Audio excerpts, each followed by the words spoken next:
All right, what's going on, guys? It is Isaac Wade, and today I'm going to be talking to you guys about what's really been bothering me when it comes to sleep recommendations. And that is the bro who has amazing sleeps every single night, who has no trouble sleeping, and who advises that you turn off your phone before bedtime, that you avoid screens before bedtime, that you make your room dark, all of these numbers of sleep hygiene tips and tricks.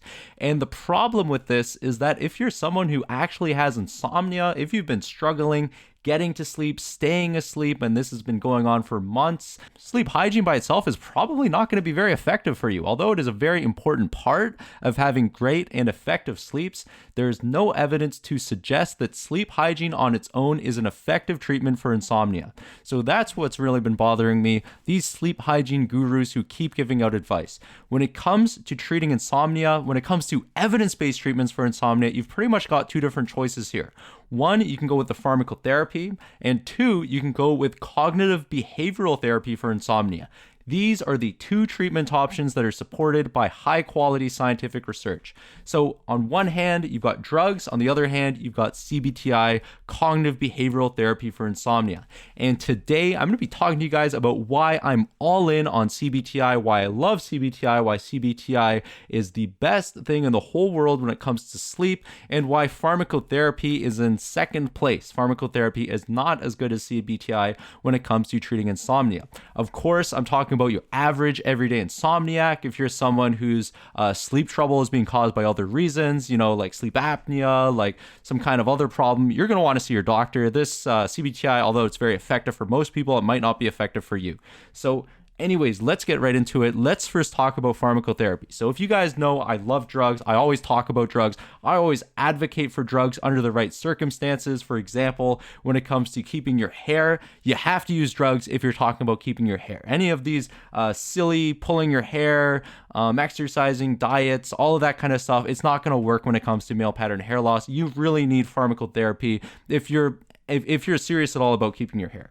But this is not the case when it comes to sleep. When it comes to sleep, what you want to do is retrain your body on how to sleep effectively. When you're using a drug, it's a band-aid solution. For a lot of people, it's going to be a band-aid solution. For some people, if you talk to your doctor, maybe this is the only thing that works for you, but for most people, it's going to be a band-aid. So you've got a couple different options when it comes to pharmacotherapy. You've got benzodiazepines, you've got Z drugs, you've got sedating antihistamines, you've got antidepressants, you've got melatonin, you've got cannabis and CBD oil, all these. You've got lots and lots of options when it comes to pharmacotherapy. The ones that are supported by the most evidence are your benzodiazepines and your Z drugs. And the issue with these drugs is that although they are extremely efficacious in the short run, that is, the first time you take it is probably going to work. The second time you take it is probably going to work. The first couple of weeks is probably going to work.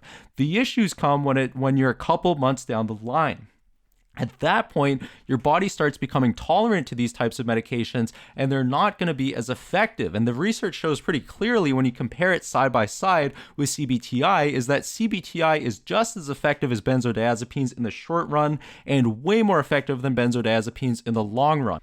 On top of that, you've got all of your safety issues when it comes to benzodiazepines. Some people get really bad withdrawals. Some people get addicted to benzodiazepines. Some people start abusing them and mixing them with other drugs, which makes them kind of dangerous. Some people get really bad hangover effects the next day. All kinds of safety issues with benzodiazepines and Z drugs.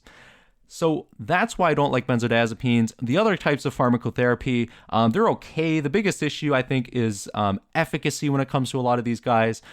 Cannabis, yeah, you might go to sleep quicker on cannabis, but the quality of your sleep on cannabis might not be as good. Same thing with alcohol. Alcohol is going to trash the quality of your sleep. Sedating antihistamines, we've got that issue with tolerance again. And then sedating antidepressants, it's really an efficacy thing. There's not very much evidence that suggests that sedating antidepressants are effective for sleep. So let's now talk about CBTi, cognitive behavioral therapy for sleep. CBTi is a bunch of strategies that retrains your body how to sleep effectively, how to get great and amazing sleeps every single night. And let's get into that. So couple different components to CBTi. First one, let's talk about stimulus training. So with CBTi, one component is stimulus training, and that is the same thing as classical conditioning. You remember Pavlov, and he's got these dogs, and he's got this bell, and he's got this salivation and this food. So you give the dog food and you ring the bell, and every single time you do that, the dog starts to salivate because it's got really excellent, amazing, scrumptious food. So, and then after a while, you ring that bell and you don't give the dog food, the dog starts to salivate even in the absence of food. So that is classical conditioning. You're creating some kind of connection between the bell and the salivation, even in the absence of food. So that's what you want to do when it comes to sleep. You want to make your bed and make it being tired. You want to connect those two ideas together. So the way you do that is you only use your bed to sleep. You don't do anything else in your bed. You don't look at your phone in your bed. You don't watch TV in your bed. You don't do any silly number or any number of silly things in your bed. You only use your bed for sleep. If you're in your bed and you're tossing and turning and you can't sleep, get out of your bed, go do something else. All you're doing if you're tossing and turning in your bed is you're creating an association between your bed and anxiety. And that is exactly the opposite of what you want to do. You want to create an association between your bed and feeling tired. So the only time you're in your bed, you're sleeping. If you're in your bed and you're not sleeping, get out of your bed. That's part of the stimulus training. The next part of CBTi is sleep restriction. And that is exactly what it sounds like. Sounds kind of counterintuitive. You know, if you're trying to sleep better, why are you depriving yourself of sleep? That makes no sense. So the idea behind sleep restriction is that depriving yourself of sleep makes you more tired. It creates this sleep drive. If you are having naps throughout the day, if you are sleeping too much, what that does is it decreases your sleep drive and it's more difficult for you to get to sleep. So with sleep restriction, what you're doing is you're trying to improve your sleep efficiency. Sleep efficiency is a measure of how well you sleep. It is calculated by dividing the amount of time you sleep by the amount of time you're in bed. So if you're like a regular everyday insomniac and you get to bed at say 10 p.m. and you don't actually go to sleep until 2 a.m. and then you wake up at 6 a.m., your sleep efficiency is 50%.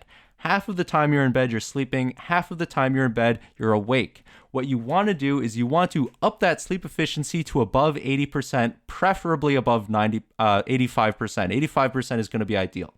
So what you're doing with sleep restriction is you're not going to allow yourself to go to bed until you're actually tired. So if you're already sleeping 4 hours a night, why are you in your bed for 8 hours a night? It doesn't make any sense. All you're doing is you're creating that negative association between your bed and being stressed out. So what you would do is you'd say, well, I'm not going to allow myself to go to bed until 1 a.m. So the first couple days you do that, you might go to sleep at 1 a.m. Maybe you stay awake until 2 a.m. and then you go to sleep and then you wake up at 6 a.m. and maybe you feel really terrible the first couple days. After a while, you're going to be so tired that every time you go to sleep, every time your head hits the pillow, you're out like that. You're out. So, and then your sleep efficiency will really improve at that point. Once your sleep efficiency reaches 80%, 85%, you can start adding in more sleep. You can start prescribing yourself more sleep. So instead of going to sleep at 1 a.m., now you might go to sleep at 12:30. Do that for another week. See how your sleep efficiency is. If your sleep efficiency is getting better, then you can add in another half hour of sleep and keep doing that until you go all the way back to 8 hours. And if you have the motivation, if you actually have the discipline to follow through with sleep restriction, with a sleep restriction protocol, that by itself is going to do wonders in improving the quality of your sleep. The next part of CBTi, let's talk about sleep hygiene. So we're circling back to all of that funny advice, to all of that interesting advice that your friend gives you. You know, listen to all that advice. Make sure you're applying all of that all of those sleep hygiene tips. You know, don't have coffee in the afternoon. Make sure your room is dark and quiet. Make sure you're not having naps throughout the day. Try to avoid screens and blue light before bedtime. All of these tips and tricks that your friend tells you about, you should be listening to them, because even if you're doing the stimulus control, even if you're doing the sleep restriction, if you're having a giant Starbucks coffee right before you go to sleep, you're not going to be able to sleep. If you're like 99% of people, you're probably not going to be able to sleep. So follow that sleep hygiene to the letter if you can. Just do it as best as you can.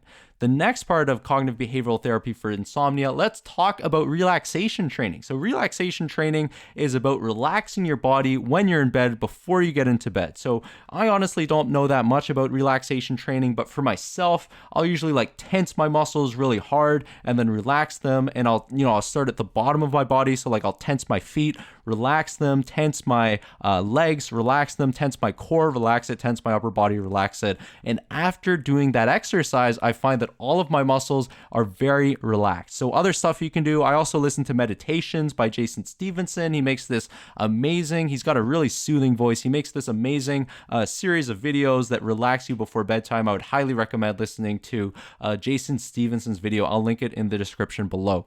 So those are types of techniques that I use for relaxation training, but relaxation training is another important component of CBTi. The last component of CBTi is cognitive therapy, and for this you're actually going to need a therapist. So with CBTi, most of the time, if you have the money, if you have the funds, if you have insurance, if you've got time, see a therapist for CBTi. That's going to be the most effective way of getting the treatment. But like for some people, like myself included, I've found I've been very successful without doing the kinds of treatments, just doing stuff on my own. But if you do have the time, see a therapist. Part of CBTi is also the cognitive therapy, and for that you're probably going to need a therapist. You're probably not going to be able to do it on your own. So that is the quick and dirty when it comes to CBTi. Obviously, this video isn't comprehensive. Again, see your doctor, see what kind of sleep disorder you have. If it's something more serious, if you need, like a CPAP machine or something a little bit more serious for your sleep condition. CBTi, for the average Joe insomniac, CBTi is going to be the most effective treatment, the best evidence-based treatment that you could employ for your sleep. So the next time your bro starts to give you silly tips and tricks about how to get good sleep, stuff that's related to sleep hygiene, tell your friend that there's no evidence that sleep hygiene by itself is an effective treatment for insomnia, and that you use cognitive behavioral therapy for insomnia because it is the most efficacious and the most safe treatment for insomnia. Thank you guys for watching, and I'll see you in the next video.